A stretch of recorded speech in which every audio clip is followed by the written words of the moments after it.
The Alien Presence International Security Response Consortium, what holds controlling institutions together on Earth, is the most secretive component of the controlling elite. It has always been keeping the lid on the Pandora's box threat of alien spiritual incursion since ancient times, but now it's more understood by the same, highly removed, security control elite, understood as a rather open box but yet still sufficiently plausibly deniable box, undeniable evidence, in terms that preach into hard science evidentiary plausibility that can't be denied, is something visiting aliens seem to have no problem cooperating in making elusive. The alien deception frameworks, and the human-to-alien response deception frameworks, operate together in tandem across the entire range of popular experience and discourse as it turns out. Some things too hard to handle and needing deniability and mainstream implausibility are well diffused by openly surfacing in multiple similar forms on the fantasy parade to help discredit any attempts by parties to force scientific admittance. As long as mainstream scientific authorities can quickly decoy affairs into popular delusion,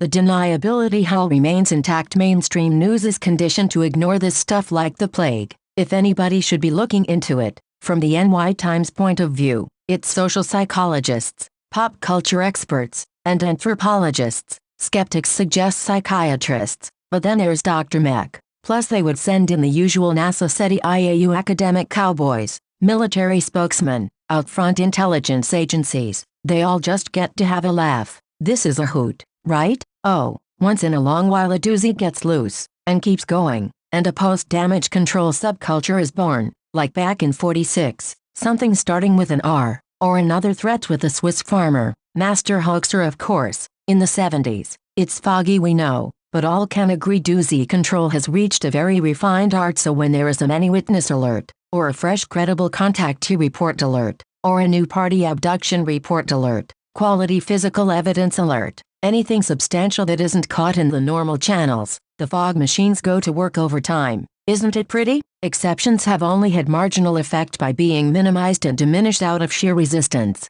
They are denied any associative currency in mainstream press, science, and politics. The mainstream normal folks refuse to touch the social mass delusional subject with a 100-foot pole. Some notable people with credibility find themselves isolated except unto others like them. Pop culture flourishes. Any registrations of hard evidence are prevented from surfacing in more ways than one. The circumstantial and testimonial evidence, however, is overwhelming. But thanks to the social psychops programs, the consensus lid stays on tight. These are programs that keep the carnival going, and keep the personal counter-ops going, and keep the decoy ufology expert business cracking. These programs ensure the field of inquiry is permanently branded as a pariah. They ensure no credible individual would take the idea of UFOs and ETs already here headlines seriously unless they personally experience it. If the job is done well enough, when they do experience telepathic contact from aliens, they will believe they are hallucinating. There is first line of defense against telepathic contact invasion by aliens.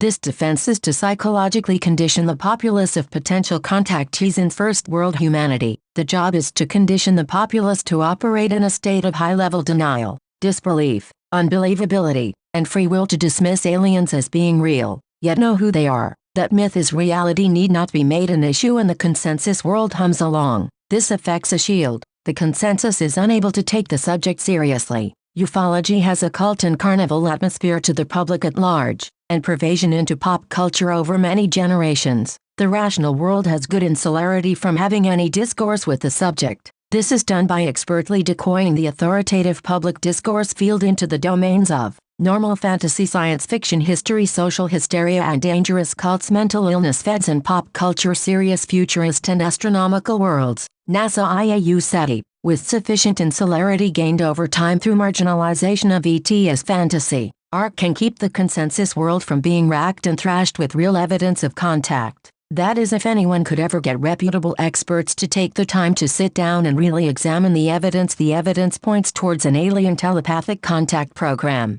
That includes conditioning, tinkering, educating, tagging, and other sorts of activities to literally hundreds of thousands of human beings around the world, all individually contacted and abducted. Literally millions are being addressed by current alien telepathic operations, and the tentative agenda decipherment is many different species of aliens are together building to a major culminating operation of some kind soon. That operation has in the past involved, and could again involve physical, genetic, and religious components, that operation have a civilization-changing effect, to effect that operation without grant by human institutions, but instead with tacit telepathic permission of individual human populace, usurps our social structure. If any nation on this planet attempted what ET is attempting, they would be declared enemies and we would be in a state of war. Guess what? We are, and it's a damn shame.